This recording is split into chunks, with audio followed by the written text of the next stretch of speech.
返個工啫，唔使唔抵得個下屬風光過嚟呀。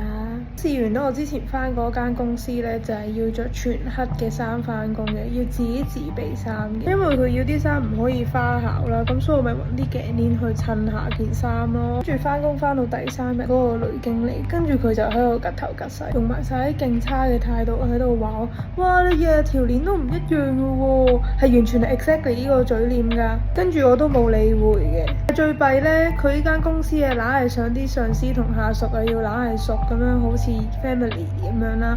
問人哋咩？你屋企係做啲咩啊？喺度查家宅咁樣，唔知搞乜。咁跟住我咪話咯，我媽唔使返工㗎。咁我媽唔使返工，係咪踩親你條尾咧？咁又關你咩事咧？無啦啦喺度批評我媽個外表，又話咩人哋蘋果機械冚啊，唔知乜鳩撚鳩嘅啫。不過好彩咧，佢好識講句，佢話咁啊冇我哋兩個咁幸福啦，不嬲都唔使做嘢。跟住另外有個第2間分店嘅男經理仲好笑，喺度話你屋企啊唔係有錢到你打跛腳唔使憂啊，就唔好覺得自己好幸運啦。佢喺度講自己揾咩10萬8萬蚊一個月，但係你睇下你自己做緊啲咩？喺度專係呃啲老人家錢，攞張月結單俾我睇，話佢自己個月揾10萬8萬蚊，好多啊！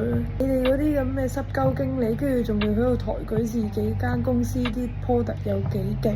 如果係咁勁啊，你哋啲員工個個好後生啦個樣，個啲皮膚好撚靚啦，唔會咁浮腫啦。先單嚟㗎，你哋公司啲員工啊，咁多個返工啊，望落去啊，化妝都見到啲皮膚好差，仲要好浮腫嘅，唔該瞓多啲覺啦。定係要諗咧點樣呃人錢啊，冇時間瞓覺啊，唔抵得人哋唔使返工嘅都咁多名牌用啊，就投胎做人咯，叫佢老公養你咯，一係離婚咯。最搞笑係我有一日放工咧，喺 locker 嗰度拎翻個袋啦，跟住佢見到我又係用 Hermes 啊嘛，因為我用過2個嘅，一個係 Kelly Dance， 另外一個係 Constance 嚟嘅。跟住佢係喺度藐嘴藐舌喺度話我，你想又換袋啊？我換袋關唔關你事啊？